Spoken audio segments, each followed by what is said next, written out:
আসসালামু আলাইকুম ওয়া রাহমাতুল্লাহ।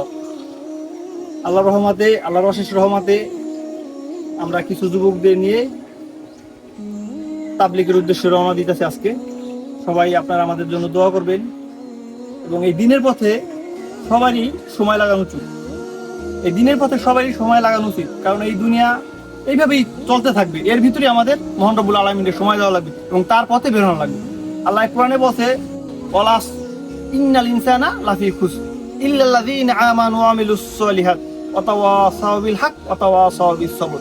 আল্লাহ বলেন সমস্ত মানুষ ক্ষতিগ্রস্ত হবে, কিন্তু তারা না, যারা ঈমান আনছে এবং সত্যের পথে চলছে এবং একে অপরের সত্যের উপদেশ দিছে, তারা কখনো ক্ষতিগ্রস্ত হবে না।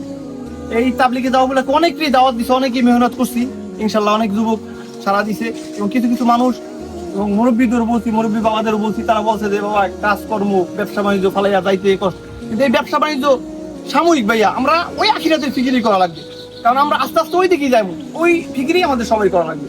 আমি হিম্মত করি যুবকদের নিয়ে, তাই ইনশাল্লাহ যুবকরা সারা দিছে এবং যুবকদের নিয়ে যাইতেছি এবং সামনে মাসে আরো বড় সফরে যাব। যারা যাইবেন তারা মত প্রকাশ করেন এবং আমার সাথে যোগাযোগ করেন, ইনশাল্লাহ দোয়া করবেন আমাদের জন্য। এই যুবকরা জানি ফিরতে পারে দিনের পথে, ওই আখিরাতের পরে। আসসালামু আলাইকুম ওয়া রাহমাতুল্লাহ।